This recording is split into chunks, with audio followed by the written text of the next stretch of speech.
Okay, brother, you rolling? Because I want to see this myself.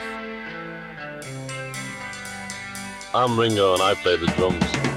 I'm the best advert Ludwig ever had. Every time I walk in a room and see this kit, I just feel like a kid again. Whatever that spark is in Ringo that we all know, but we can't put our finger on it. Every time Ringo sat in with the band, it just seemed like this was it. I just loved the kid that was that black pearl. He's very fussy about his drums. They loom large in his legend. I got to see him play his Beatles kit for the very last time. Can I hang out with you guys? Seriously? This is the actual drum I had. You played this kit too, right, Gary? Yeah.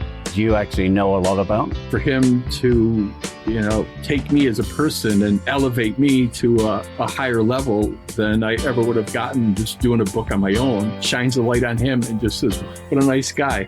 It's like, who gets that?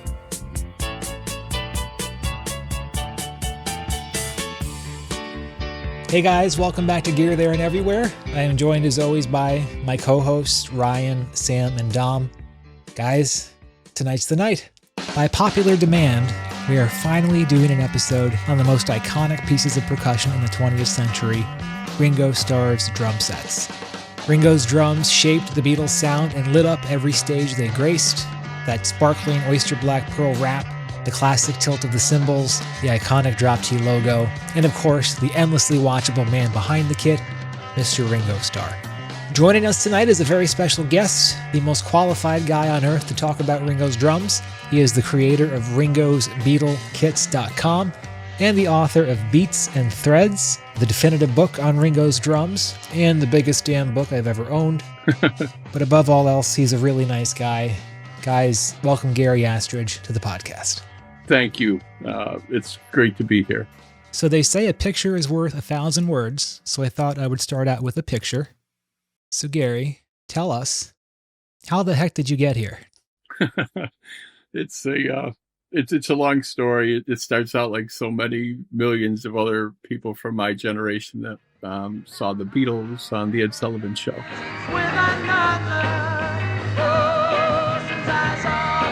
I, like millions of others, just was hypnotized, and all I know is that they changed my life that night. The next day, my parents told me I was tapping away on anything and everything.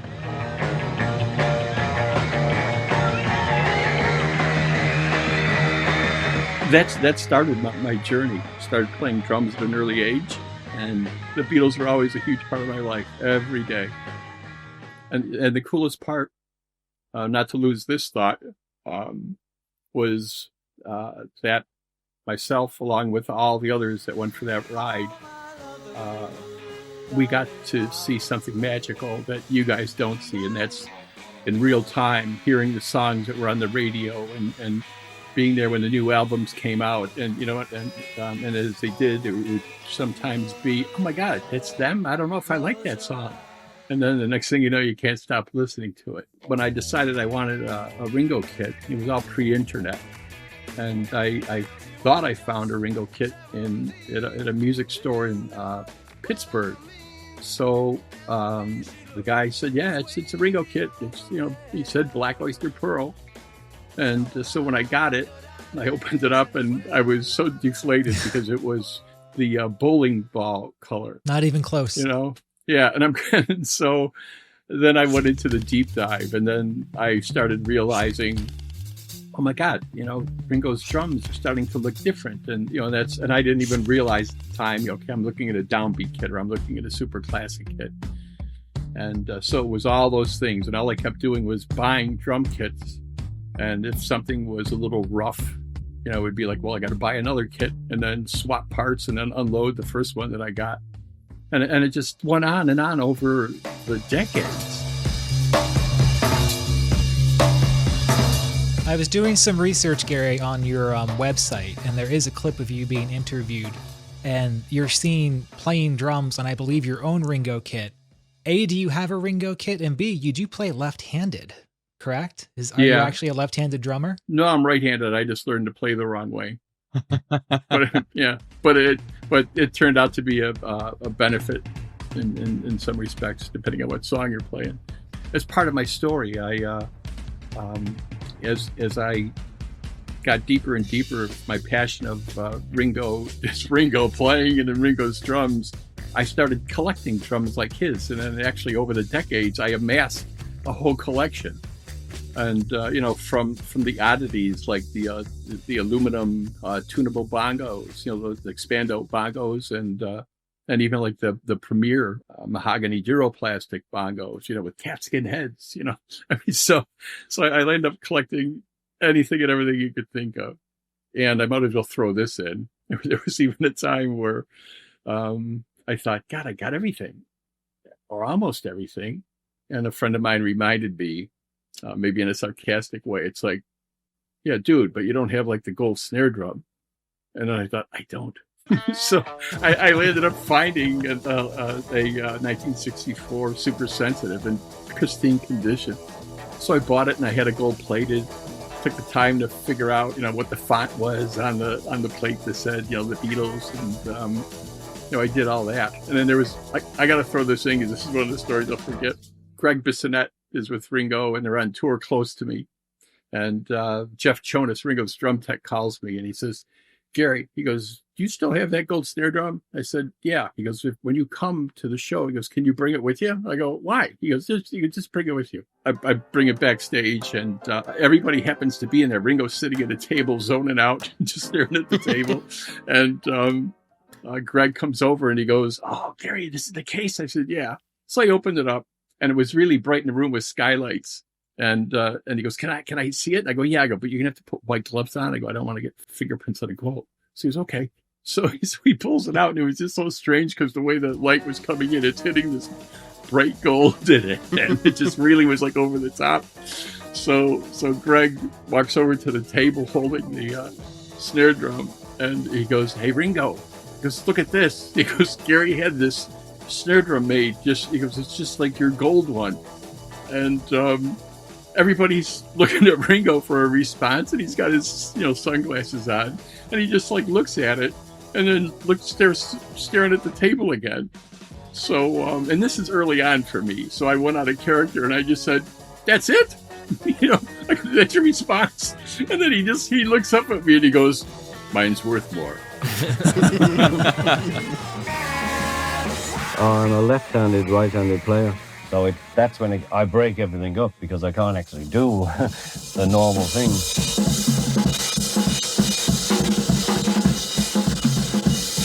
So that's what created the style. I did have a quick question. So when you started this whole process going through and trying to collect all of these things, what were you looking at to actually figure out what you needed? Like, did you go try to hunt down a bunch of Beatles monthly booklets and like other magazines to find pictures? Like, where were you even finding the details on this stuff? Yeah, it was just anywhere and everywhere, And when it sounds so old. But when the internet came on, Allison, can you explain what internet is? That was like a big plus, but then again, you're still searching like for diamonds, right? It's just like, it was like so hard. And then sometimes you'd find a picture that would be like the right angle, but it's like low resolution. And it's like, oh, come on, I can't catch a break, because there was many times where I kept second guessing, is it a Rogers tom mount or is it just the Ludwig consolette, and so I had to go through all that stuff, and it was painstaking, but once again, it was just like good therapy, and it was just like so much fun. I was just absolutely absorbed in it. The most timeless drummers are the ones that are the most simple. He's a song drummer.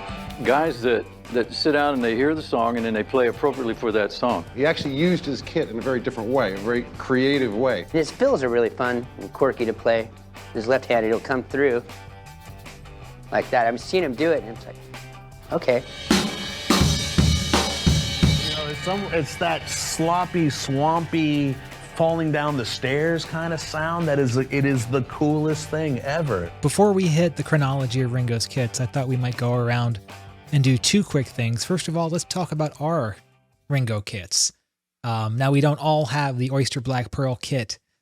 We don't have 5 expert drummers here, but we do have some drum tech. And I guess we can start with Sam. Sam, why don't you go first?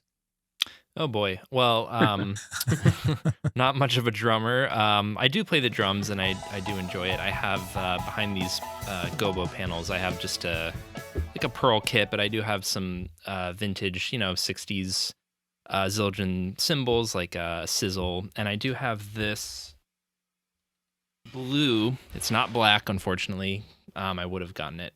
Blue 5.5 oyster pearl Jazz Fest. I was telling Gary that at the moment the snare, the green thread is broken, so I need to fix that. But yeah, I hope one day to get a super classic or something because I don't know, Ringo's just the best, and yeah. So I've got set up behind me, this is my baby. This is a 1969 Ludwig Super Classic kit. Same dimensions as Ringo's, 22-inch bass drum. The rack tom and floor tom are the same. Spent a couple $100 on the cymbals too. I think it's a Constantinople Crash Ride, 18-inch. Got the drop T number 4, painted by Russ Lease. It's one of those things where we talked to Perry Stanley, and his major ethos is if you have the right tool, you know it right away. You don't have to make many adjustments to it. And the moment I set it up, hearing that bass drum, that large 22-inch bass drum, I knew right away this is the Beatles kit. And, there aren't many pieces of gear I have these days where I look at it and get chills. But every time I walk in a room and see this kit, I just feel like a kid again. I love this kit. Gary, how about you? Do you have a Beatles kit? Like a number 1 Ringo kit? Actually, I have them all. And Show off. Yeah, no, but I get what you're saying. And once again, sometimes your initial experiences with something are the most fond. But I can remember when I finally put together my first super classic kit, when he had the snare drum cymbals, and I'd be looking at pictures of Ringo, and it's like, oh, I got to get up off the chair and go over and move the cymbal stand a little bit in, it's not. And then when I thought it was just right, I would just sit there with like, a room by myself, just with a light on, and I would just keep moving the chair around, looking at the kit from different angles, just going like, this is cool. Michael, I've got an answer to this question. What's that? I don't have a Ludwig kit, but all I've got is a 70s Slingerland kit. And I'm not really a drummer. I'm terrible at it. But the one piece of Ringo used percussion that I do have is a J160, because on the song I Need You, Ringo taps the back of the J160. You don't realize how much So before we hit the deep dive, I was curious. Let's go around real quick and name our favorite Ringo drumming performances. And to put him on the spot, Dom, why don't you pick your favorite Ringo drumming performance? Rain. Hands down. Rain or She Said, She Said. Those are my two favorites. He could have done something super straightforward for Rain and She Said, She Said, but he didn't. I couldn't even think of doing something like that. Yeah. It's incredible. Yeah. His playing and his creativity is like, it's off the charts. Off the charts. Yeah. Completely. Yeah. Ryan, how about you? Well, I mean, those ones are amazing. And I think from some sort of empirical level, I would mark exactly what Dom said. But to put a little spin on it, I'll say, Thank You, Girl. The fills at the end are just fantastic.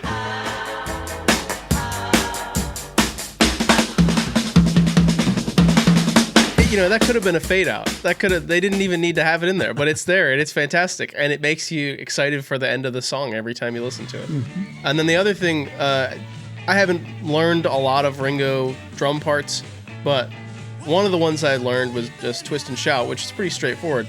But one of the things he does in it, which is one of my favorite fills of his, is these triplets on the tom and the snare. They're like, doo-doo-doo-doo-doo.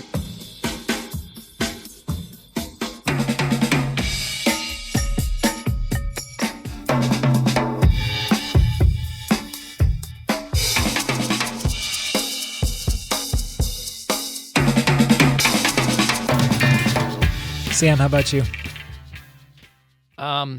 There's a lot, but I think technically my favorite is I'm Gonna Sit Right Down and Cry Over You, BBC. He's just on fire on that one. Niche.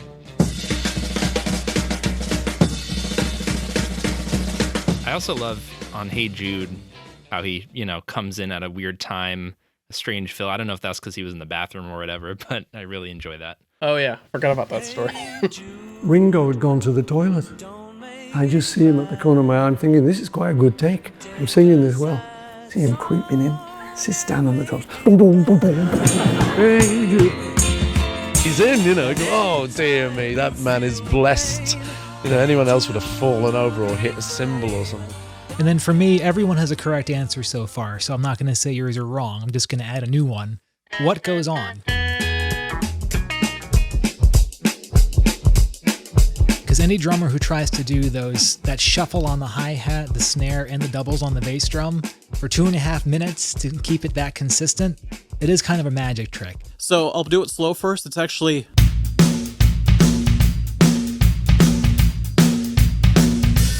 Having to do that for 2 whole minutes, 2.5 minutes could be really insane. Yeah, it's a workout. It really is. It's a workout. Yeah. And I find myself winded. Yeah, and The to fact do that that and sing is amazing. Yeah, I was gonna say, yeah. like, he does that for Act Naturally, singing on stage. It's crazy.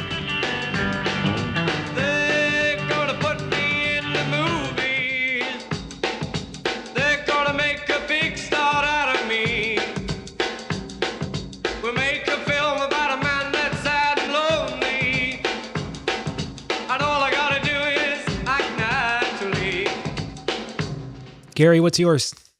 I don't know, I'm all over the map. It depends on my mood, but one that comes to mind is She Came In Through the Bathroom Window. I just love all the different fills and things that he does in that one.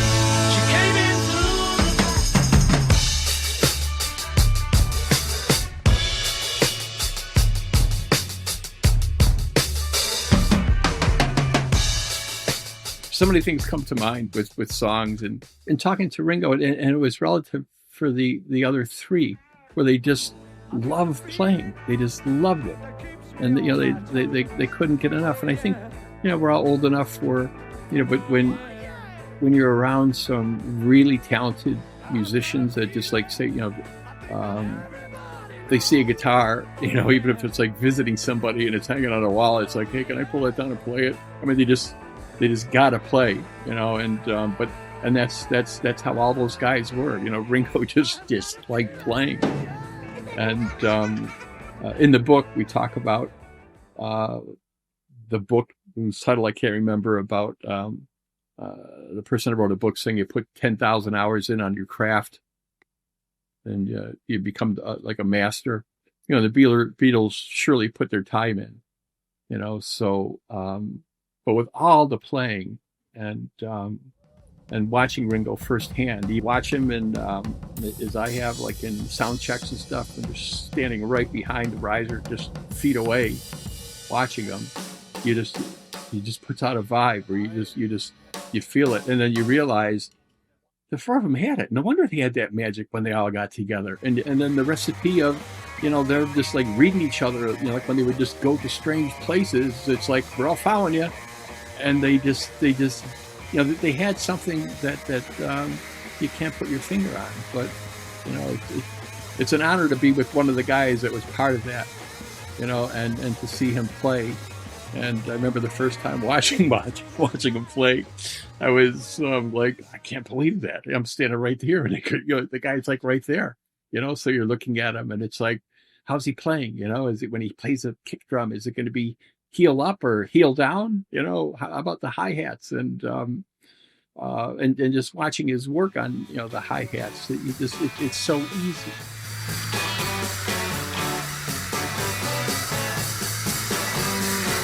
When you were in the room seeing him play a kit that you've heard on the record a million times, did it sound how you thought it would sound, or was there something that surprised you in the room, how big the kick drum sounded or something? No, I guess for me it wasn't as much the sound as to like what he was doing. Because things are different, right? I mean, from a recording to when it's live in an empty hall, when they're doing sound check and stuff, and they're trying to get the the levels.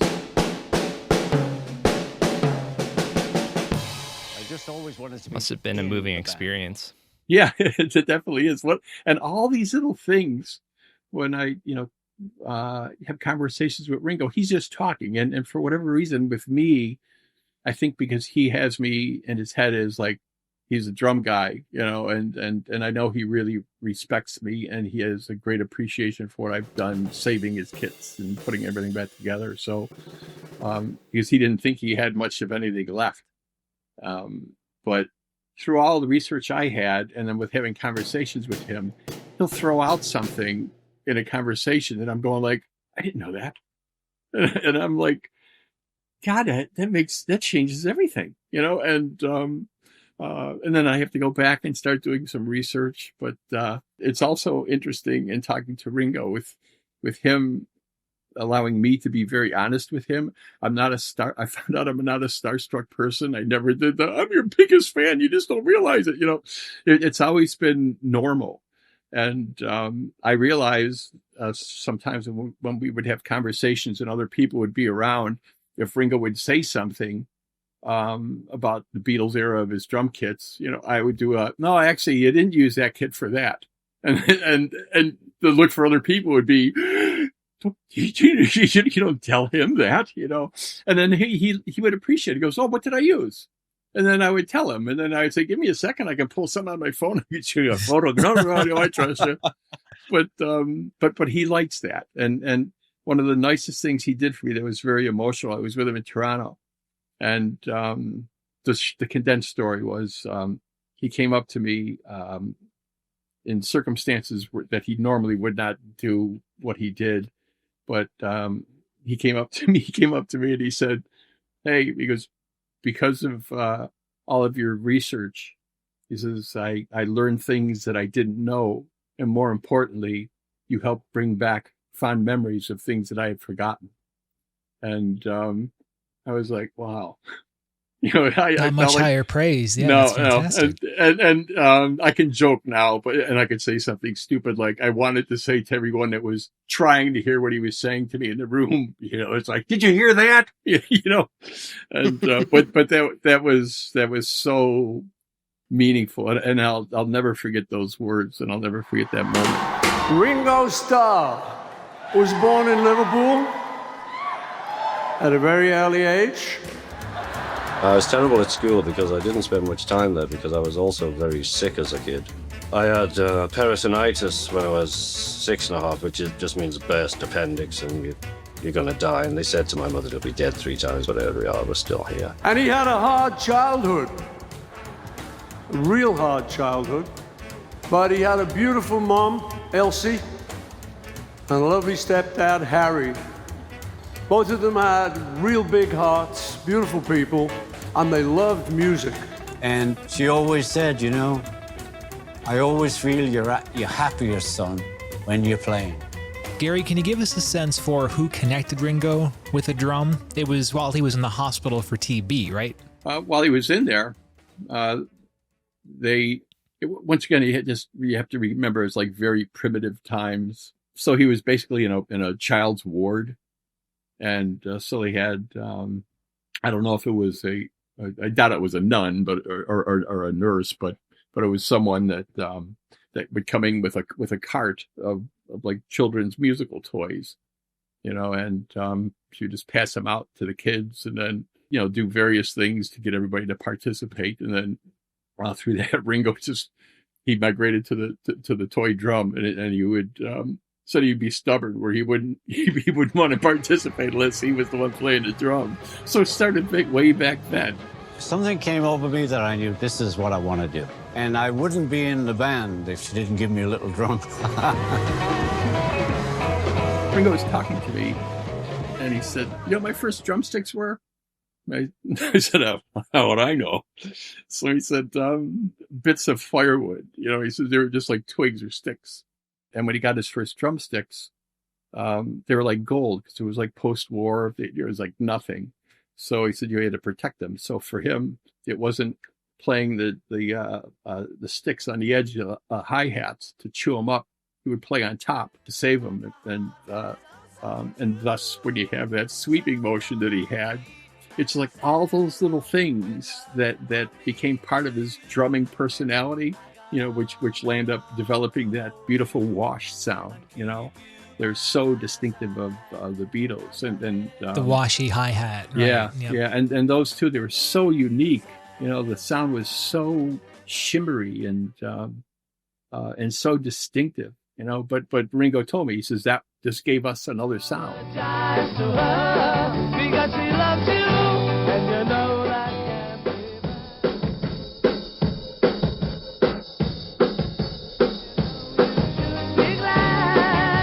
Ringo's first drum was an old bass drum. He said he just remembered it was one-sided. And then he remembers that he would be in his tiny little house, and so like on weekends, the whole neighborhood would just get hammered, I guess, and just so Ringo would have the bass drum and his little bits of firewood. He'd start banging away just for a short period of time, and he'd say, "Okay, kid, that's enough." So at some point during this difficult childhood, Ringo got a drum. Ringo got a drum. Harry was in Romford for a funeral for a cousin.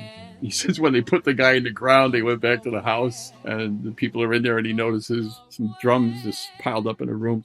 So then he learned that his cousin played drums, and then somehow it was like, well, hey, you think you want to sell him? So he got him, and he brought him home, and it was just funny. I just think, wow, you just look at a map, and you go like, so he dragged these things onto a train, and goes all the way back up to Liverpool, gets him off the train, and somehow gets him to the house.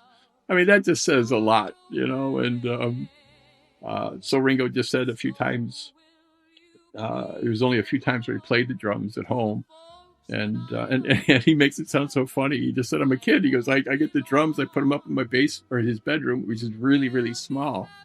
And he's not playing, he's just like whacking away. And then as soon as he does it, his parents are at the bottom of the staircase saying, knock it off, all the neighbors are complaining. So that was, Ringo said, so that's when he just, well, it's enough of this. I'm not going to do this. I'll just learn as I go when I'm playing with people. And he says, so that's how I learned. He came home with a set of drums. They were old drums. I wanted new. So that first kit, we don't have any pictures of it. He did use it with the Eddie Clayton Skiffle group, and I think Ringo only used the snare with that group. For the most part, yeah. For the most part. And then around 1958 is when he trades in for the Ajax Edgeware kit, and we do actually have pictures of that. Some really good ones, actually. Ringo said when he saw that kit in the shop window at Hesse's, he just liked it. He's not a technical person, so for him, especially when he was so young, he just liked it because it was new and it was shiny. And the Slingerland kit that he had, even though it was technically a superior kit as far as quality, he just said, it was just old and dirty. He just wanted shiny and new. So that was his mindset. And so I saw in Liverpool in this shop, there was an Ajax kit. And I walked in and I thought, wow, this is great. And I took 2 sticks, and I couldn't really do it great, but I could. Do we know what color it was? Yeah, it was called Black Elegance. I guess the equivalent of what we probably call just Black Diamond Pearl. You can see it's so entry level. I don't think there are any bottoms to the toms. Is that right? It's just a top head only? Yeah, open bottoms. And one thing that Ringo would say, because obviously at that time when he had that, he had to, carry the kit around himself, and it was always on a bus. Whenever he would talk about his premiere kit, which we'll get to, he always said, they were so heavy. The shells were heavier. I mean, you had bottom heads, you had the cast aluminum rims. So, yeah. But he always says that. So obviously he didn't like carting those around.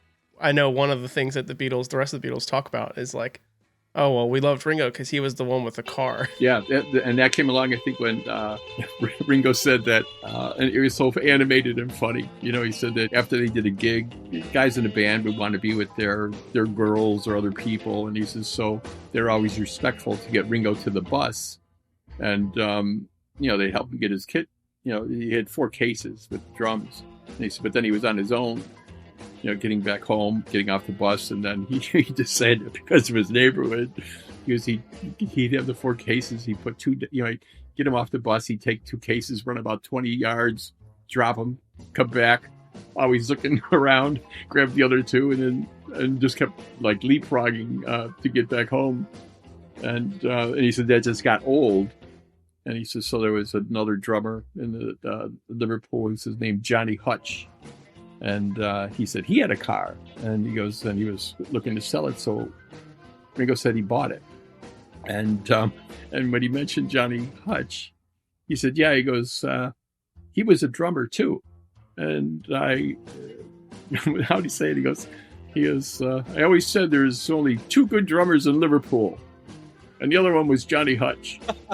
So it was this kind of cute. So having a car was a big plus. Yeah, definitely. It still is. Yeah. Yeah. Hello. So that brings us to the first Beatles kit, which is the Premier Kit. A gorgeous mahogany 4-piece kit. Here's a picture if you guys can see it. Just for some quick facts, this was used from August 1862, the day Ringo joined the Beatles, through May 12, 1963, I believe on an appearance with Thank You Lucky Stars. It is on Please Please Me, the entire album, some early BBC stuff, and the early singles up to, I believe, From Me to You. And this would be a great chance to play my first video clip, which is this kit in action at the Cavern Club.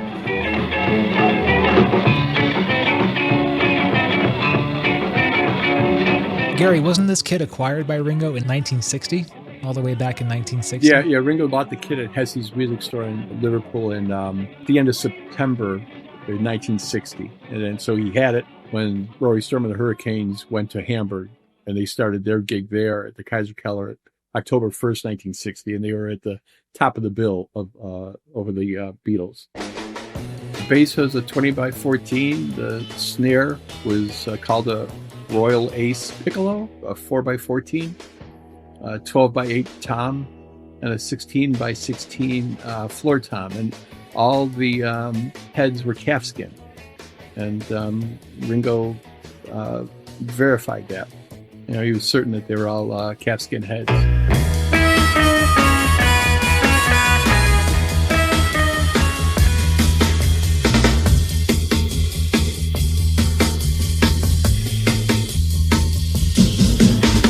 I think this is a contender for the most underrated of the Beatles kits. It's only on Please Please Me, but when you think about, for example, I Saw Her Standing There, Twist and Shout, Thank You Girl, the snare sound is just booming. And I was shocked to hear in the book that that's a piccolo snare drum making those booming snare sounds.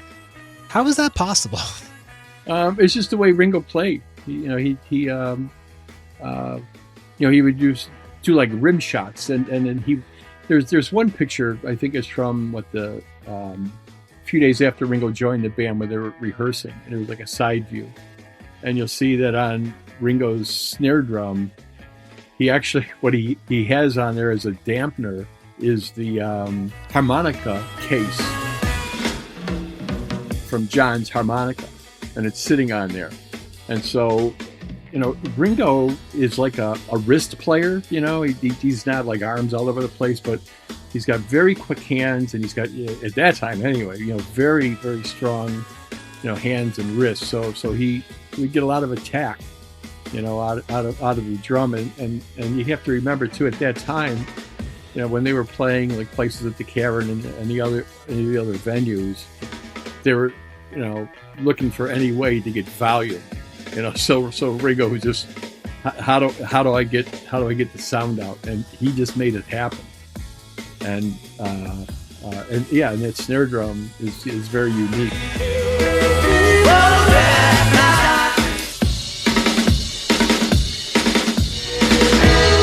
Yeah, there was a whole other interesting story that I could tell that kind of puts things in perspective. I had a guy contact me who's in his 80s, and he's down in Perth, Australia. I get a lot of calls, emails, texts, saying, I have Ringo's drum kit from the Ed Sullivan Show. And, it just goes on and on and on. So this guy said that he had Ringo's Premier Kit. He said that he and a friend of his come up by ship to London in '63, planned on buying gear, and then they just wanted to start playing. they went to Sound City, which was owned by Ivor Arbeiter. They had Sound City, and then he also, right around the corner, owned a shop called Drum City. They went to Sound City, and he said standing outside was John Lennon. He said he was wearing a dark brown suit, a brown tie, and a green shirt. They recognized him. They knew who he was because of what they were experiencing in Australia. So they said hi to him. And John recognizes that they have an Australian accent, so he strikes up a conversation with them. He tells them, if you're looking for instruments, he says, you can go around the corner for drums. He goes, our drummer just turned his set in. He goes, maybe they're still there. As they're talking to him, Brian Epstein pulls up in a taxi, and John excuses himself and gets in a taxi and drives away. And he told me that, he said, he goes, John said that he was going to be on a TV show. And Jukebox Jury. Yeah.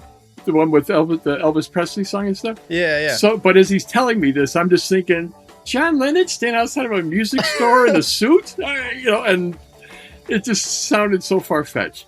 But then he went on and he said, and he said that he was all excited that he was going to this TV show, and he was even more excited because he was going to take his first ride in a helicopter.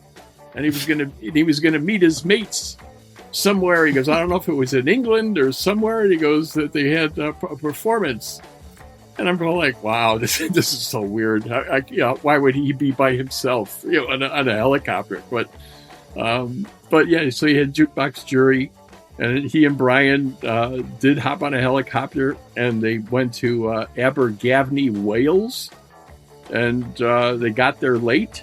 And the show didn't start till 10:30, but that all actually happened. The guy said, when I got the drum kit back to our apartment, the first thing I did was, he goes, I'm trying to take off the electrical tape. And I'm going like, I don't know what you're talking about. Everybody taking off electrical tape. What it seemed like was that Bug Sash logo actually covered the Ringo Starr. And that was still on the head. I did not know that. Yeah, and then he says he goes, he had a hell of a time trying to pick all of the tape off. So going from pictures and creating the Ringo Starr head and putting the Bug Sash logo over the top, it covers it. I was hoping to hit the drum logos with each set that we do, and Ryan, I'm glad you brought it up. So yes, on the left we have Ringo's original homemade logo, and then on the right, so Gary, this was not an actual painting on a bass drum head. This was a sash. Correct? Yeah, it was just a sash. Mm-hmm. And so are we saying that's covering up the Premiere logo too? That must have been taken off. Okay, that must have been taken off. But it was just so weird for him to say that he was scratching off Ringo Starr's name, that that it was on with a tape. And when I said, "Are you sure?" I mean, he got so defensive. Like, wow. Well, why would I make that up? And I thought, well, it just sounds weird that they would refurbish the drum kit to clean it up, to put it up for sale, and leave Ringo Starr's name on the front when they were really nobody then. Crazy. So, but that's his story. Just to quickly corroborate, this is a picture of John when he was on Jukebox Jury. The Beatles went on separately later on, but this is June 22nd of '63. I just looked it up, and there's the brown suit you're talking about with, I guess, the green shirt. So real quick, before we move on from the Premiere kit, I want to hit the Bug logo. So apparently I read in Beats and Threads that Paul actually came up with the initial sketch, presented it to Tex O'Hare of The Foremost, who came up with the actual kind of bug sash and did a few different versions of it. So this was just another job for one of the most famous bands in history. Yeah, they were just good mates at the time, and they didn't pay me, I might add. I'm a huge nerd, so I actually have this. Very good. Look at that, guys. That looks good. Try to peel it off and see if Ringo's name is under there. So we do have a final picture of exactly when this kit no longer became used. And it was May 12th, 1963. And I love this image because you can see the Premiere kit during rehearsals here on the left. And then for the actual show, what do we have, Gary? So what happened was it was delivered to the studio up in Birmingham, I believe it was. And what was interesting too was that looking at this kit right here, Ringo's first Ludwig kit, you see part of the snare in the back. That's the Jazz Festo, the 5.5-inch depth snare. And when I talked to Ringo about it, it was jogging his memory. It was actually pretty cool to just have the conversation, just watching him think and listening to what he was saying. But he said that this drum kit was at Drum City. It was there. We went past this music store, instrument store in London, and they had this kit. I said, oh, great, look at this kit. I just loved the kit. It was that black pearl. I just loved the look of the kit. It was American, and it sounded great. I play them to this day. I'm the best advert Ludwig ever had, and the rest is history. So I said, well, why did you get that snare drum? And he didn't understand at first, because I said, if it's a downbeat kit, it's like a jazz style kit, and it would normally come with a 4x14 downbeat snare drum, similar to what you had with your Premier kit. I go, but you got this jazz festival, So, and he goes, I wanted a bigger kit for a deeper sound in the studio.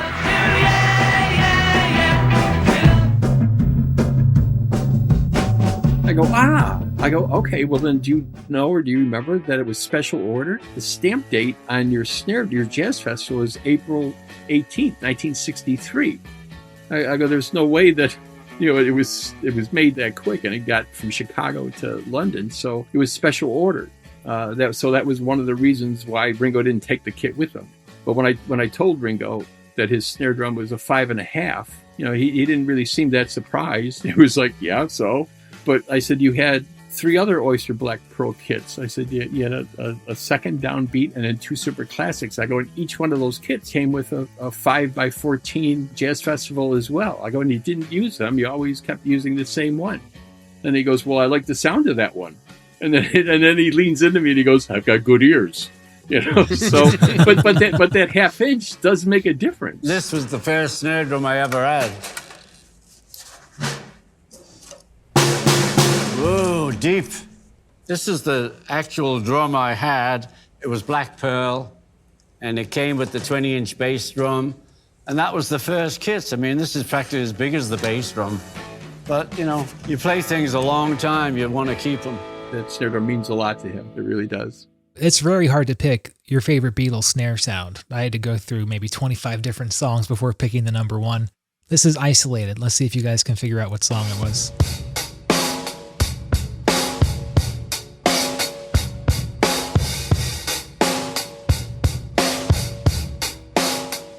From Lovely Rita, an undampened snare sound. I love the snare sound all over Sgt. Pepper. Oh, I get by with a little help from my friends, with a little help from my friends.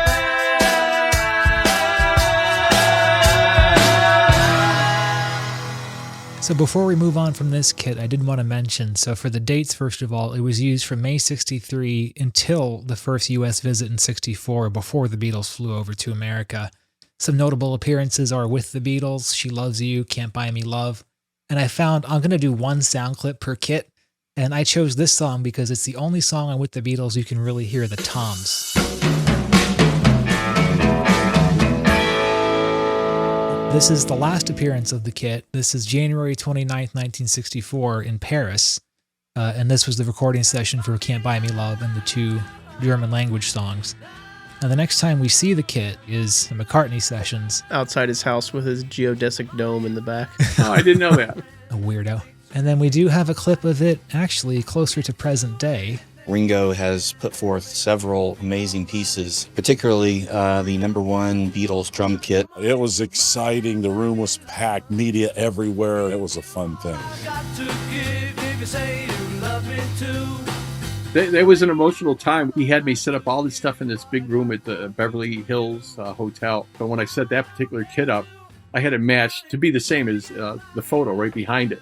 And when Ringo came in, he sees the kit and he walks past it and he looks at the picture and he looks up and he just said, "There's the boys. Will always be the boys." And the way he said it was very emotional.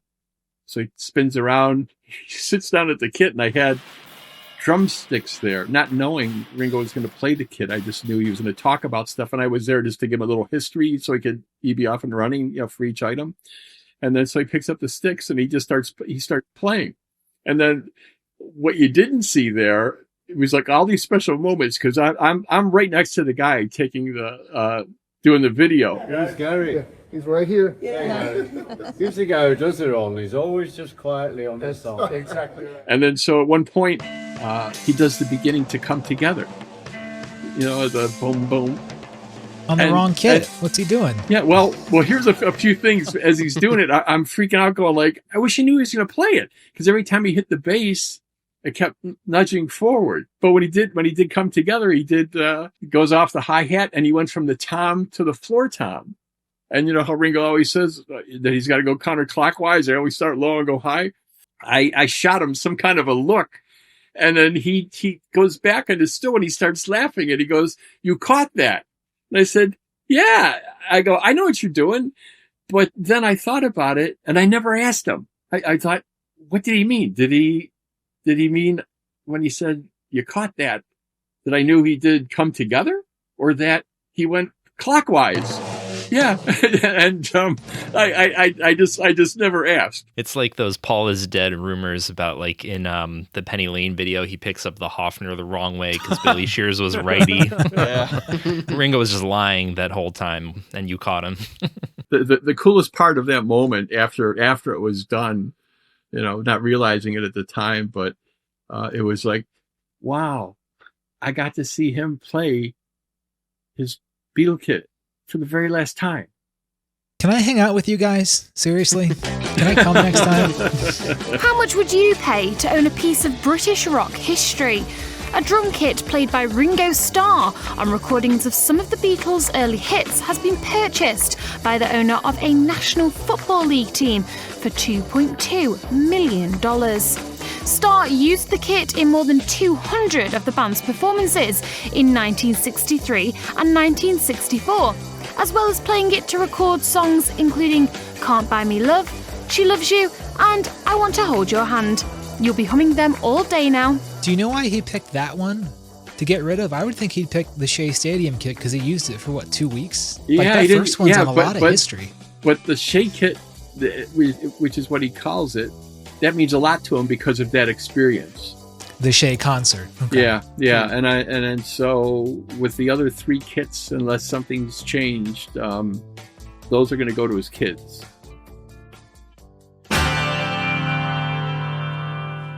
But what happened was, when I found that business card from Dave Golding inside one of the toms, when I contacted Dave, he offered me this story that was just, it just came out of nowhere.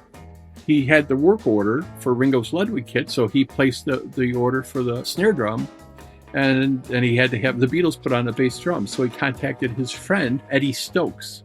And when Ivor Arbetter tells the story, you know, he finishes it by saying, yeah, he goes, once I had the idea, I contacted this guy that used to come around named Eddie. He was a sign painter. He would do shop windows, and he would do drum heads for us. And he said he had a withered left arm. And he just paints the description that the guy was just like a street person, just doing anything for money. So Dave said, I contacted my friend Eddie. He took this piece of whiteboard and he came up with 4 different ideas for the Beatles to choose. It was actually Neil Aspinall who was working with the Beatles at that time. Neil came over and Dave gave him the samples. So when Neil went back to the guys, they were all preparing to go on vacation. He just happened to catch George Harrison. So George, he selected the logo that we know so well. And interestingly enough, someone introduced me to a guy by the name of Richard Stokes, and it's Eddie Stokes' son. And so I'm talking to him, and then so he's telling me the story about his dad, and he said, my dad was actually an artist. And he says he worked for Walt Disney. He worked for Disney Productions in Piccadilly Circus in London.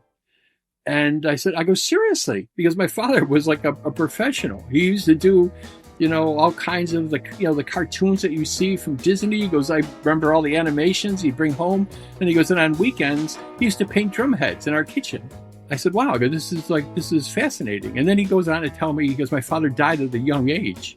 We even got a letter from Walt Disney saying that my dad was, you know, sorely missed and how he was a big asset to Disney Productions. And I'm like, wow, I'd never heard this before. So, you know, so all these stories are out there that are much more than some guy coming up with the logo, and so it's almost like, here's two stories. You guys, you pick whatever one you want. You can see behind me here. These are they're a collage of pictures that Eddie Stokes actually painted. Oh, no way. Yeah. Oh, wow. Is that and here we go. And there's Eddie up in the top left. Is the only picture of Eddie Stokes. I'm just convinced that the story just has a lot of depth, and this guy just never got the credit. All he got was £5, for creating one of the most famous logos on the planet.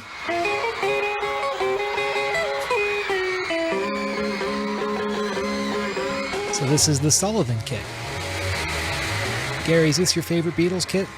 Well, it's one of them. Yeah, I love them all. They're like my kids, So yeah, that's the one that changed my life and the lives of millions of other people. Close your eyes and I'll So this was a 1964 Downbeat kit, Yeah. 1 year newer than the previous kit. Same dimensions, 20-inch bass drum. Based on my dates, it was used from February 8, 64, which is the Sullivan rehearsals, on through April or May of 64, and we'll get to that in just a second. It's on A Hard Day's Night. It's on a bunch of singles around the time. Can you tell us why this kit in particular was bought at this time? It was for a specific reason, right? Yeah. The beginning of March, they were going to start shooting A Hard Day's Night. Don't know who actually came up with the idea, but it landed up where they thought, you know what, it would be good to have an identical kit. It was Manny's Music Store, so that was the dealer. So it's like, just send it there. We'll just bring cymbals. Ringo brings his snare drum, and we'll bring a new drum head, and then we can take it back with us. And then when the Beatles actually showed up at the Sullivan studio, this janky-looking white kit was waiting for them. Well, yeah, the story there, it's not what everyone thinks. If you look closely, that's a used kit. It was a loaner that Sullivan just paid for. They just had it at their facility. That was a kit that they used, and then Ringo's kit showed up in the afternoon after the Beatles were already gone. The batch of photos with the white kit, is that when Neil Aspinall came in to sort of act as George while George was sick? That was it, exactly. Got some more pictures during the rehearsal. Yeah, and then this is one of the famous ones where I have to constantly listen to for people that say, I have a oyster blue pearl drum kit just like Ringo's. Yeah. So, sometimes you can't win. It is amazing how reflective it is, because I was going to mention this towards the end. When I first bought my kit, it was on Reverb, and it was due to a picture that was a flash picture, and it had the sparkle of Ringo's oyster black pearl. And then when it showed up, it was a very dark-looking kit. Mm-hmm. And I almost thought, is this the correct wrap on it? And then I realized, if you look at pictures of the Beatles kits in natural lighting, they are dark. Like if you watch the Penny Lane promotional film or any of the 66 concerts like at Crosley Field outside, the oyster pearl wrap is dark without lighting being kind of projected on it. So it does kind of reflect the lights around it. They did the sound check and everything, and just before they were going to go live, because actually they did a live performance before the one that we saw in the evening. They had like an afternoon live performance that was shown later. It was just literally just minutes to go, and someone just said, we don't have the Beatles logo, drumhead. I know there was always strong influence from the union workers, like, you don't touch this is my job. But something happened, and they managed to put the Beatles Drop T logo on just in time before they went live. What snare was he using on Ed Sullivan? Did he bring the 5.5? Yeah, it was his 5.5. So he really brought that like on the U.S. tour as well. That's interesting. Exactly. So a couple more pictures of this kit. This is actually Mal on the stage in D.C. at the Coliseum. You can see what a big damn guy Mal is. Look at that. Now, real quick, that's two different logos, right? Because this one is the bigger text, right? This was painted by Eddie Stokes, I would imagine to be thicker to show up on the TV at the Ed Sullivan Show, to show up on the cameras. After they were done in with the U.S. Visit and went back to London, Eddie Stokes created another drum head because the one from the Sullivan Show, it got dirty. Here's a nice graphic from Beatles gear of each of the drum heads. At the moment in the chronology, we're at number 4. This is the Bug logo up top. This is number 1, which was on the first 63 Downbeat kit. This was on the Sullivan kit. You can tell by how thick the letters are. after they came back from America, the same kit was refitted with the Hard Day's Night Drop T number 3. Gotcha. And Interesting. I'm a huge nerd. Guess what I have right here, guys? Drop T number 3. Is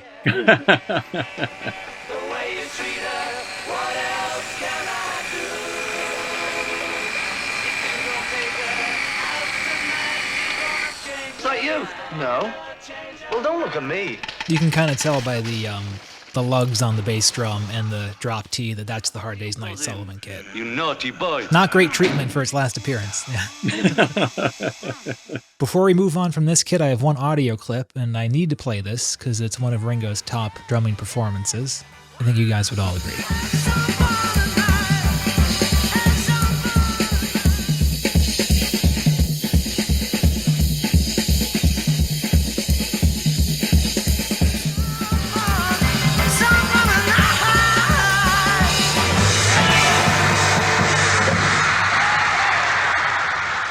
So before we move on to the super classic kit, Gary, do you have any last thoughts about the Downbeat kits? I know you've played them, right? You played them or tuned them up for the Beats and Threads filming of the drum sets with Ringo. Yeah, exactly. And I also did the Sullivan kit when we did a little something with Martin Scorsese. The Beatles 64 doc, right? Yeah. Yeah, I only ever fell off the rostrum once. Where? In Canada.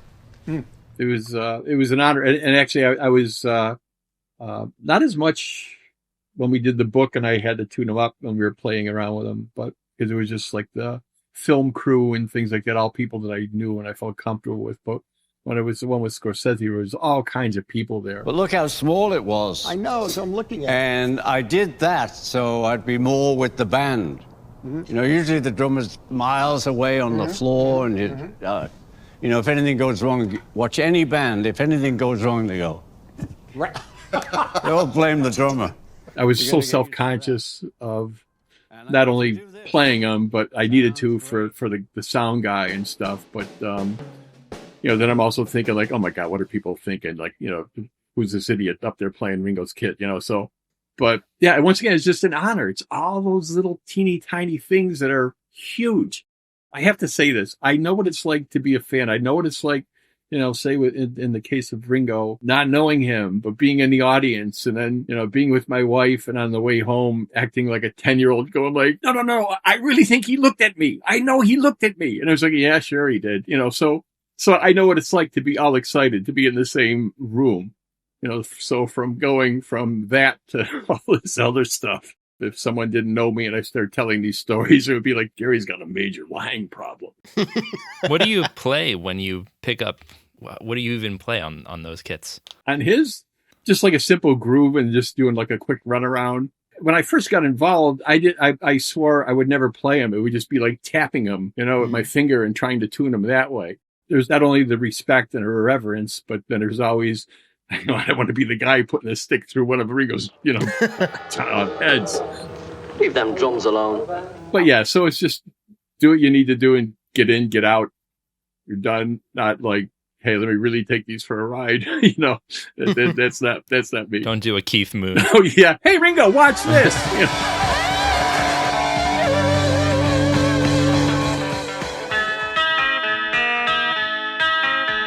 So this one is a big upgrade, Gary. This is the 1964 Super Classic with a 22-inch bass drum. This was the workhorse, right? This is, in my opinion, the ultimate Beatles kit. Yeah, definitely. I was doing a talk in Chicago. Towards the end of my talk, there was a commotion at the back of the room, and it was a gentleman by the name of Dick Shorey. He came specifically to see me, and so I talked to him backstage. He told me who he was, says he worked with Brian Epstein and Drum City and worked with the Beatles, and he said, I have information that I need to share with you. So the story was that he was like the artist relations and stuff for Ludwig. After the Sullivan Show performance, he gets a call from Bill Ludwig saying, I want you to find out who the manager is for these guys and give them whatever they want. The key surprise was that the Beatles are planning on touring in these types of venues that no one played at before. So it's like, how are we going to get value? And short story, Ringo settles on the Super Classic. He said that he remembers sending Ringo a bass drum that was 26 inches. And Ringo just said, no. But he goes, what's the standard kit? So that's how the Super Classic came about. And you've played this kit too, right, Gary? Yeah. For me, it's better because I'm more like a Male Evans guy. I'm 6'4". I feel embarrassed sitting behind, like the Downbeat Kit, because it's like a little toy. It's like a little small jazz kit. So, the Super Classic's just more normal. As far as like, wow, would that kit sound like or whatever, there's no way you can tell because, here I am with a kit that's from 1964 and the heads are old. Ringo never changed his drum heads unless he damaged one. So they all have a lot of miles on them. So, whatever you hits, it's going to sound dead. So this kit, it was on Help, Rubber Soul, Revolver, Pepper, and the White Album. Yeah. You can see it in the Help movie, All You Need Is Love, Magical Mystery Tour, right on through the Hey Jude promo. Mm-hmm. And it's on basically every legendary Ringo performance you can list, like Rain, She Said, A Day in the Life. This is my favorite kit. I patterned my kit off this kit, and even the Drop T is my favorite. Yeah, this is a fantastic kit. So, quick question, Gary. In the book, and based on everything I've seen, we believe that this kit, the Super Classic, was delivered to Ringo May 31st, 64 at the Prince of Wales Theatre. So this is rehearsals, May 31st at the Prince of Wales. Now, correct me if I'm wrong, but this is a Sullivan kit. Yeah, definitely. Well, yeah, with the Hard Day's Night logo on it. Yeah. This is rehearsals too, same kit. This is the concert. Now, it's not a great picture of the kit, but based on the size of it relative to Ringo, I'd say that's the Hard Day's Night Sullivan kit too, right? It does look like it. You're right. So what do we think? Was the kit maybe delivered to the theater but not used on stage or not ready to use yet? Or this is some interesting information. The rabbit holes never end, do they? This is quite amazing.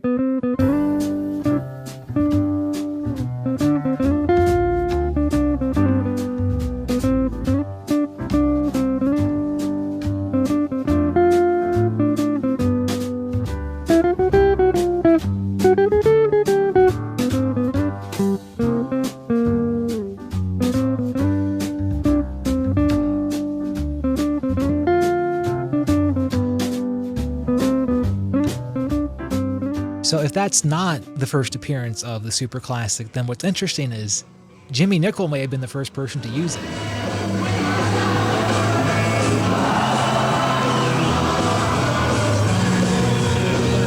Got a couple cool pictures of Jimmy on the kit.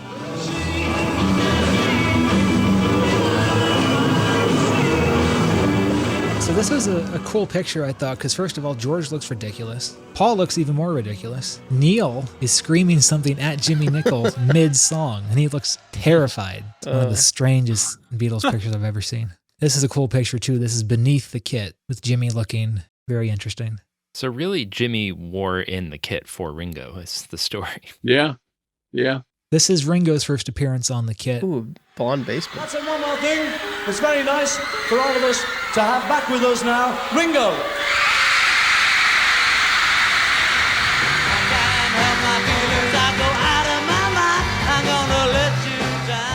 I'm not trying to be like the showstopper drummer. I mean, I feel the drums are in its place. That's what they do. And if you're singing, there's no reason for me to do a fill.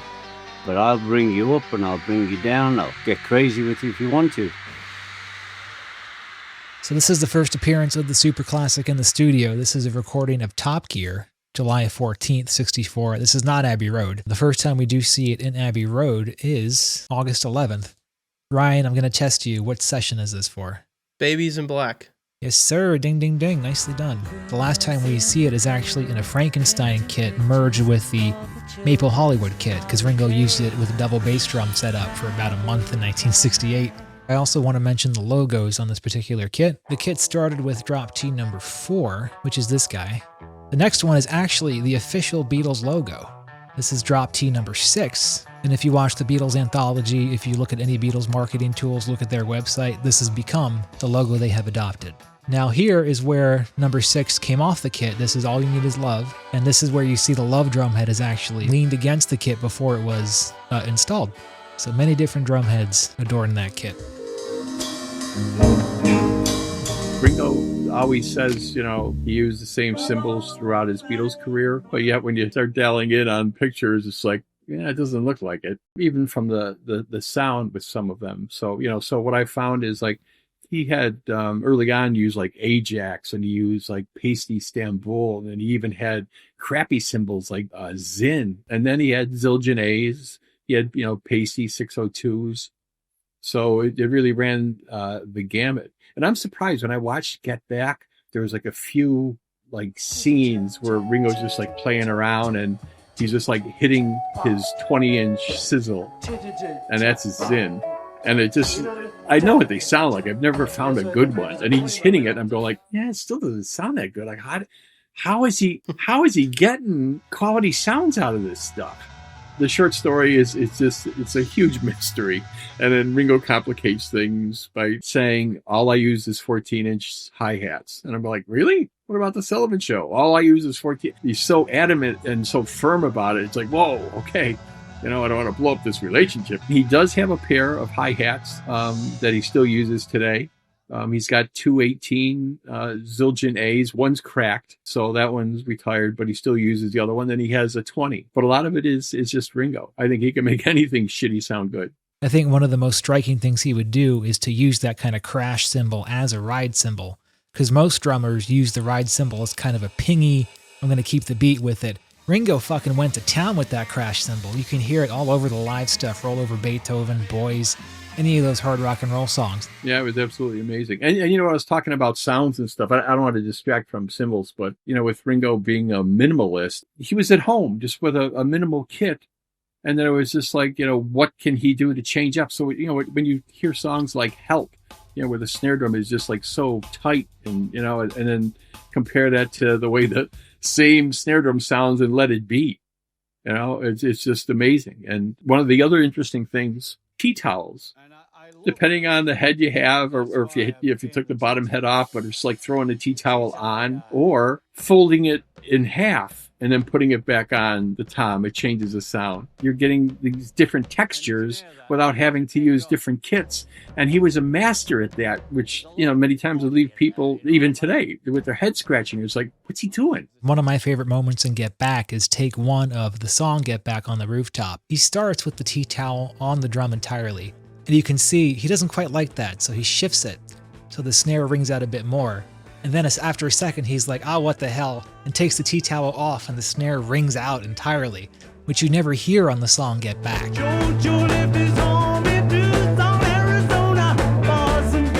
I remember hearing that in the trailer for the Get Back stuff, and I was like, that's the best version of Get Back I've ever heard. That rocks. It's amazing that if somebody just walked into Studio 2, if the Maple kit was set up and just sat behind the kit, they would just think, oh my God, all these drums need to be tuned.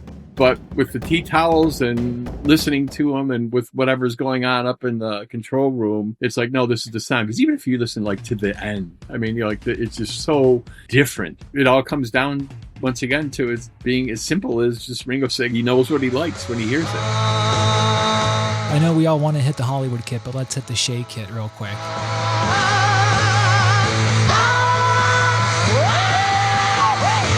And it will be real quick because Gary, he only used it for 2 weeks, right? In August 65? Yeah, it was short. Yeah, it was very, very short. That was it. The dates I have are August 14th for the Ed Sullivan Show until August 31st in San Francisco.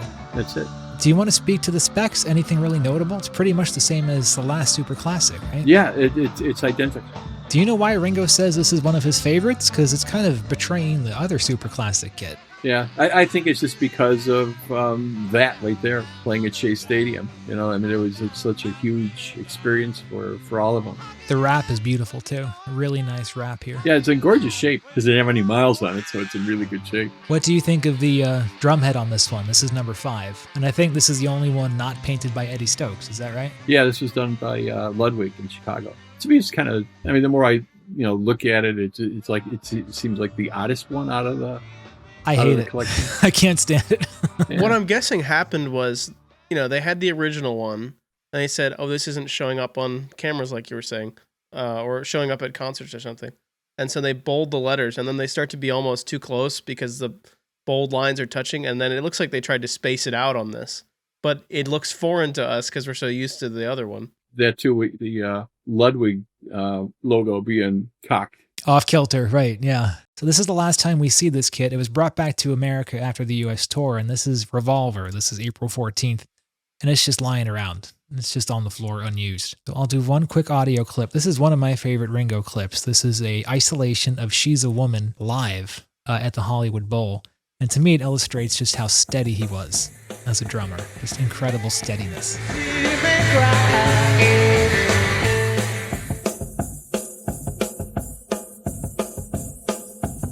I asked Ringo, and he looked at me surprised. Can any of us imagine what it would be like, if you're right-handed to play a drum kit left-handed?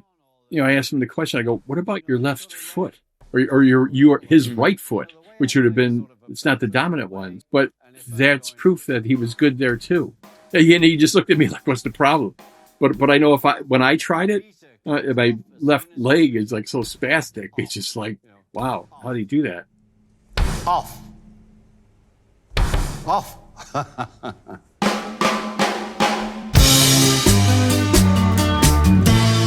So we have our last Beatles kit. We'll make our fans jealous one last time. So Gary, this is you.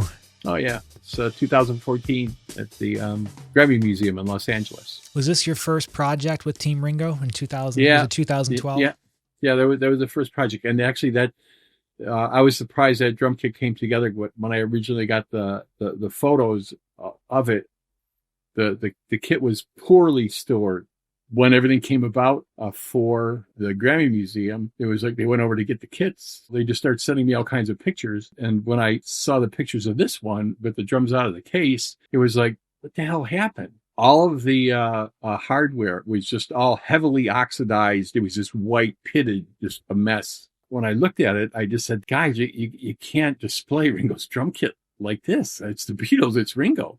So I offered, I said, I've got a whole collection of drums exact to Ringo's specs. I mean, same year, same everything. I can swap out whatever is needed. So they allowed me to do that. So we carefully took off all the pieces, and, everything was detailed to where it came off. And then I installed all new hardware, but inside every drum just smelled like mildew. And it was so sad. And if the timing was off, if we didn't go after, Jeff and I go after and take care of this when we did, if things didn't fall in line, this drum kit wouldn't be here today. So it's just a blessing that things happened the way they did. That's one of the best reasons to buy your book, is you do something I've not really seen Beatles gear do, which is not only show the stuff restored and looking great under beautiful lighting, you show what you started with.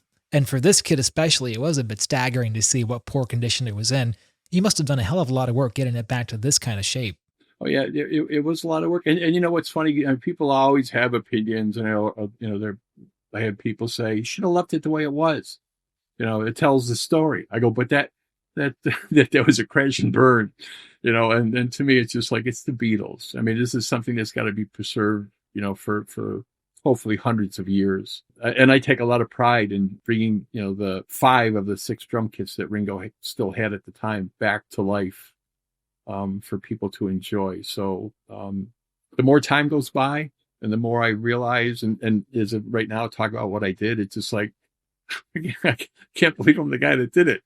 It's like, how blessed am I? It's amazing. It's like if there was a guy that played every single Beatle guitar, like that just doesn't exist. Like you are a guest that we'll have on that has, in terms of this Beatles instruments, you are the guy. It's amazing. But it's funny, guys, with doing all this stuff. I mean, it's an incredible journey. It's just like, it's off the charts. I mean, you can make a movie of this and people wouldn't believe it. But I think because just the way I'm made up as a person, I put a lot of stress in myself, wanting things to be right. And it's an honor, because Ringo knows, that I talk at conventions, do podcasts. That makes me emotional at times because, it's a Beatle, and he's allowing me, to tell my story, where he very easily could just say, shut that guy down. In one of the talks that I give, the title basically is telling people my story, but in my story, I'm really telling Ringo's story. as to how nice of a guy he is, how generous he is about all the things that he's done for me that he never had to do. And I mean, you hear all those things, because there's that line, you might not want to meet your idols, but yeah, Ringo is he's a beautiful man and a great human being. I'll play one audio clip of the Hollywood Kit, then we'll keep going. It was hard to pick a favorite performance off Get Back or Abbey Road, so I just picked my favorite Tom Tom performance off Abbey Road, so I'll play that.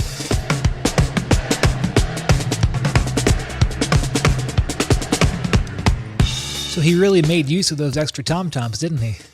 Oh, for sure. I mean, it's just an amazing sound, isn't it? He had calfskin drum heads on the Hollywood Kit, right? Which have a bit of a more resonant sound, I believe. Yeah, and actually he went to all calfskin after Let It Be. So he had that, for Abbey Road. It was that's where you hear in this the calfskins. I actually have a short video clip of Ringo talking about this kit. This is from 2005. I think Choose Love was the name of the album. And you can actually see him talking about using calfskin heads and working on this kit. This is just a brief clip. The kit looks old. Well, this kit's not so old, but it's the last time this kit was played was on Polythene Pam and Bathroom Window. And then it's been in storage since then. Because it has calf heads. And you have to have a controlled environment for calf. But for this record, I thought I'd bring them out. A lot more depth in calf heads than plastic. So those toms still sound pretty great. Yeah, we found his calfskin heads, and with the he had masking tape on them and things like that. So we put them on his maple kit. We put them all back on. Yeah, it was pretty cool to find them. They were the original heads on. Yeah. Like from Abbey Road in that time. Yeah. Wow. That's what he says. Yeah.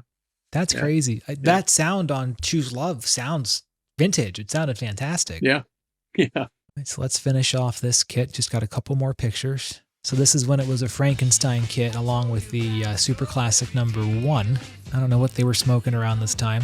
Yeah, Ringo talked about this. There was different versions that I heard about why he got a maple kit. And then he just said, no, he goes, I just decided I wanted a different kit. And he says he just went down to Drum City with Mal Evans, and the maple kit was there. The next day it was delivered, and that's when he tried Glass Onion. Now this was interesting. This is January 4th, 1970. I believe this is the last picture we ever see of Ringo on a drum set with the Nuclear Beatles, meaning through 1970. Yeah, so... What's he doing here? Everyone, I'm assuming, knows Hal Blaine. Hal had his custom monster kit, and he actually had 2 sets identical. And so he had these fiberglass concert toms made. And George Harrison flew out to L.A., and George liked those toms, and he thought Ringo might like them as a Christmas present. So he asked Hal, he goes, could you have these made for me? And Hal made it happen. And he said it cost him more to ship all this stuff over to Ringo. It went from a small tom to a bigger tom, to a bigger tom, to a bigger tom, to a bigger tom, to a bigger tom. It just was like huge. So I had Mal set it up. Let's see what we can do here. And he set all these drums up. And so whatever song we're doing,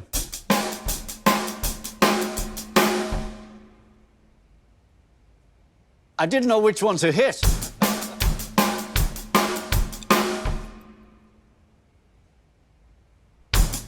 Mal, take them down.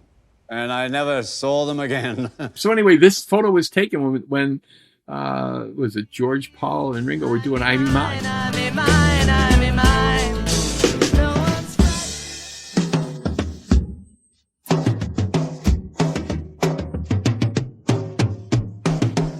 The final drop T was never used by the Beatles. It is seen in the Let It Be and Get Back movies, leaned up against a piano, and Mal Evans picks it up, but it was never actually properly affixed to a Beatles drum set until 2019. The final drop T was affixed to the Hollywood Kit, or a kit that looks like it. But whoever put this together has a pretty good sense of Beatles history, because if they had continued, they may have used the final drop T logo. Very cool looking logo, very thin letters. I did want to briefly hit on the reunion kits, just because I know Gary may know the answer to this. This is in the kind of Threedles jam session in 1994. Now this sure looks like one of the Beatles Oyster Black Pearl kits. Oh yeah, it is. Yeah. Would this be the number 1 or the Sullivan kit? Any ideas? Yeah, that would be number 1 because it's got the natural wood interior. You can kind of see that here in the picture. Yeah. And now this is Free as a Bird, and this is not a Beatles kit. This appears to be kind of a more silver sparkle. And I did a little bit of digging and looked at other Ringo kits in the 90s, and I would swear it's this kit. Yeah, it very well could be. One of Ringo's All-Star kits. So this is in the Real Love session. Great picture of Ringo. And I believe this is the same kit we saw in Free as a Bird. This is the Real Love drum overdubs. It's hard to tell. This could be Oyster Black Pearl, but that snare is much deeper than 5.5 inches. Yeah, that's a deep one. Yeah, that's really a deep one. And last but not least, we have Now and Then. Paul called me up and said he'd like to work on Now and Then. What do you think? I think it's great. So he put the bass on, he sent the files to me, I put the drums on. And this is just, I believe, the kit Ringo has in his home studio at this point. It's a 1940 WFL. Ringo wanted one from his birth year. And then those are his Beatles cymbals. That's the original Beatles cymbals that he Yeah. used? Mm-hmm. So that is technically the last Beatles kit. I did find he did a music video for Everyone and Everything, a solo song in 2022, with an Oyster Black Pearl kit, but after kind of a cursory look, I don't think this is one of the Beatles kits. No. Sure doesn't look like the same swirl pattern to me. But even now, I can't remember if it was last year or the year before, but Ringo had 2 Oyster Black Pearl kits made. One is super classic, one is downbeat. And he's using his super classic on tour. This is the model I believe I used on Ed Sullivan's show. And I had the small kit because I wanted to be seen. And then I had that great idea. Why don't you give me a rostrum? And they built the rostrum, and I'm up there having a great time.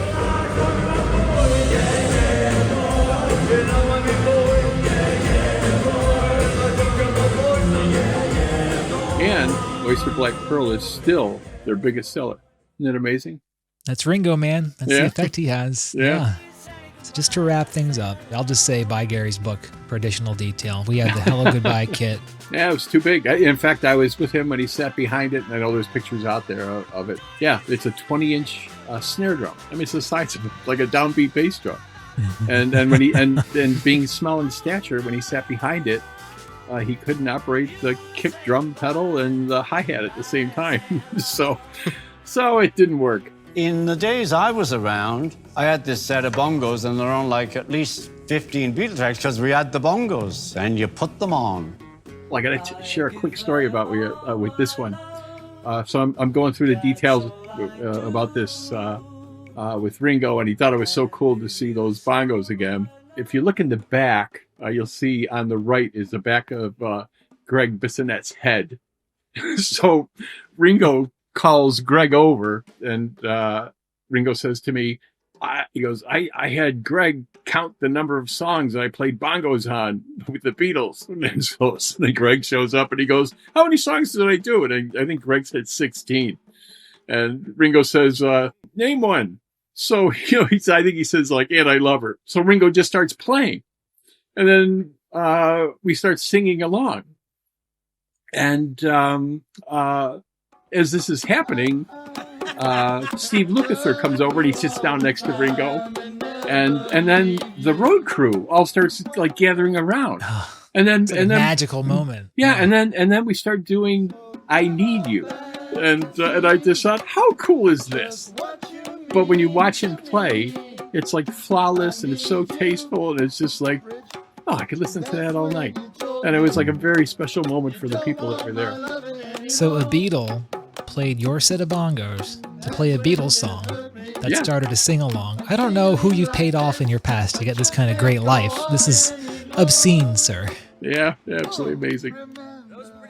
So last but not least, Perry has these two. These are the ASBA congas. Yeah. Have these resurfaced at all? No. And Ringo really misses them. He wish he had them. Unfortunately, when Ringo was heavy into alcohol and drugs, I was told he had these parties at Tittenhurst. And all kinds of people were showing up. People didn't even know. And they just started going through his rooms and closets and just walking away with stuff. It was a very sad time.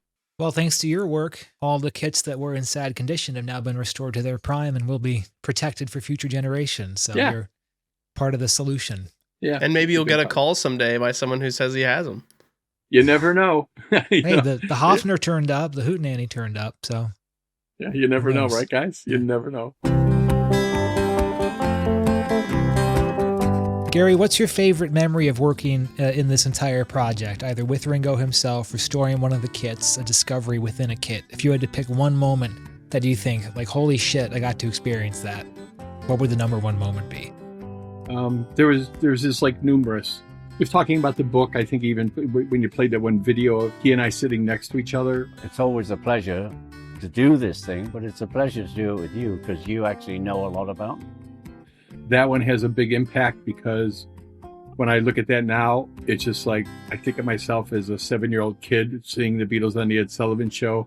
And then here I am 60 plus years later talking to the guy, being friends with the guy and having the drum kit that changed my life sitting right behind us.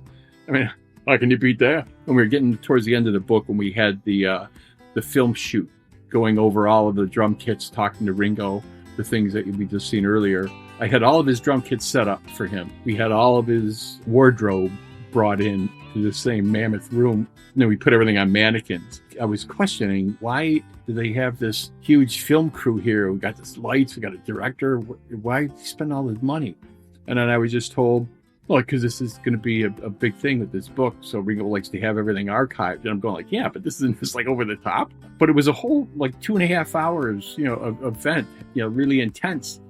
And when we got to the part of me interviewing Ringo, they said, Gary, we're going to give you 45 minutes with him. And I go, what am I going to ask him? Whatever you want to ask him. And again, and so Ringo sits down next to me. We're mic'd up. And the director comes over and he says, Gary, we want to start by having you tell us about yourself. So Ringo does the, oh God, how long is this going to be? And thanks for the moral support, but we did all that. And then, so it was a lot went into it. And when the book came out, I see the one, that's out.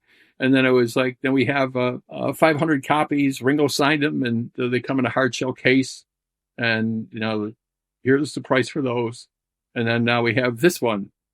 And it's even more money. And Ringo signs the book and it comes in a hard clamshell case. When I saw it, he opened it up. There's a video that plays on the lid. And it's a 10-minute video and it's me and him. It's like the interview and going through the clothes and everything. And I'm doing what's this? And it's, I was told, Ringo wanted to do something nice for me for all that I've done for him. And, I was told prior to doing this book, it was like, here, if you want to do a book on Ringo's drums, go ahead. He'll authorize it. And I was like, I don't want to do it because I don't want to be that guy. I don't ever want to have him think, oh, here we go. Gary feels comfortable enough now where it's going to be like, hey, look at me. I go, I don't want to do it. I go, people go to my website. And so when I was asked to do this with Ringo, that that he wanted this done, it was like, wow, this is like, who'd ever expect this? So that alone was huge. But then to him elevate me, not only with doing a book with a Beatle, with all the trust and everything that goes along with it, but for him to, take me as a person and elevate me to a higher level than I ever would have gotten just doing a book on my own. Just just shines a light on him and just says, what a nice guy. It's like, who gets that? I would break down in tears. I think that's the best way to wrap up the conversation. I had a couple more questions prepared, but they wouldn't be any better than that, Gary. That was fantastic. I would just say, visit Gary's website, ringosbeatlekits.com. Definitely get the book Beats and Threads. This is, in my opinion, even better than Beatles gear. The pictures are incredible. You can see close-ups of every single kit front and back, how it was before it was restored and after. And I can't really echo any better than he did just how lucky Gary has been to not only work with the Beatle, which is one thing, but to work with the Beatle on the gear that made the Beatles famous. Not just one drum set, all of his drum sets. So that's a blessing you have that I'm sure you've earned. And if you happen to hang out with a kit anytime soon and can maybe add a +1 or a +3, stay in touch, because, it might be nice. Will do. Hey, Gary Astridge, thank you so much for coming on the show. Thank you, guys. It's been a pleasure. I had a lot of fun. Yeah, my name is Ringo, and I play drums.